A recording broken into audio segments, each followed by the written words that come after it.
el paciente llega al centro oftalmológico, lo primero que vamos a realizar es la confección de la historia clínica, con algunos datos de afiliación, obra social, edad, dónde vive, y a partir de ahí va a ingresar a la consulta médica propiamente dicha, donde vamos a hablar un poco de sus antecedentes personales, sus antecedentes generales, antecedentes oftalmológicos, y vamos a tomarle la visión, la presión, vamos a evaluar cómo está su ojo y seguramente vamos a hacer un fondo de ojo con el cual va a ver un poco borroso durante un par de horas. Entonces es importante que al irse del centro esté acompañado por alguna persona. Cuando nosotros detectamos que el paciente tiene una catarata o que puede operarse para mejorar su calidad de vida y su visión, tenemos que hacer unos estudios de catarata, por lo menos acá los llamamos estudios de catarata, que son 7 estudios en los cuales observamos y evaluamos distintos sectores del ojo, desde la curvatura de la córnea hasta cómo está la retina o el nervio óptico, cómo está ese cristalino, si está con mucha catarata o con un principio de catarata.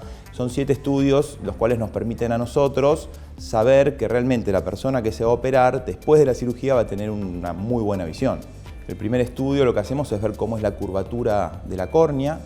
El segundo estudio vemos cómo están las células endoteliales, las células de la córnea. Después evaluamos cuál es el largo del ojo y después vamos a evaluar cómo está la retina, la mácula y el nervio óptico.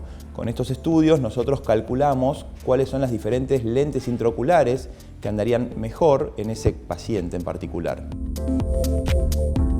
Nosotros acá en la institución tenemos equipos de última generación, tenemos un equipo que se llama Verion, que es de Alcon, hay muy poquitos en el país. Eso nos permite calcular las lentes con mucha más especificidad. Tenemos diferentes tipos de lentes intraoculares, las cuales utilizamos de acuerdo a cuáles son las necesidades de los pacientes. Tenemos la lente intraocular monofocal, que nos permite ver a una distancia indeterminada, una distancia en particular, ya sea de lejos o de cerca. Y las lentes multifocales nos permiten ver en distintas distancias. Una distancia lejana para conducir o para ver televisión, cine, una distancia intermedia, que es la distancia de la computadora, y una distancia cercana, que es la distancia de lectura.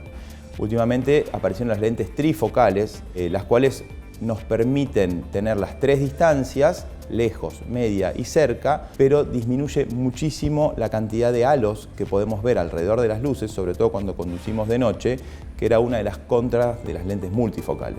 Los resultados de los estudios están en el momento y el paciente ya sabe cuál es el tipo de lente intraocular más conveniente para su ojo. Desde que el paciente llega y comenzamos a hacer los estudios de catarata, hasta que nosotros tenemos los resultados y le explicamos cuál es la mejor opción de lente intraocular a ese paciente, eso durará aproximadamente 2 horas en las cuales el paciente se va a ir con el resultado de la lente intraocular que conviene implantar, con la definición de la cirugía que conviene realizar y con el presupuesto para poder operarse. Va a hablar con la gente de coordinación quirúrgica para definir la fecha y los prequirúrgicos. Las lentes multifocales, a diferencia de las monofocales, tienen unos anillos concéntricos que permiten graduar la visión a distintas distancias, ya sea una visión de lejos, media o cerca, que el paciente lo va a hacer de forma automática, a diferencia de las lentes multifocales que son los anteojos, los lentes aéreos, donde el paciente tiene que mover los ojos y mover la cabeza. Esto es algo automático que el paciente no se da cuenta y puede ver en todas las distancias con las lentes trifocales o multifocales.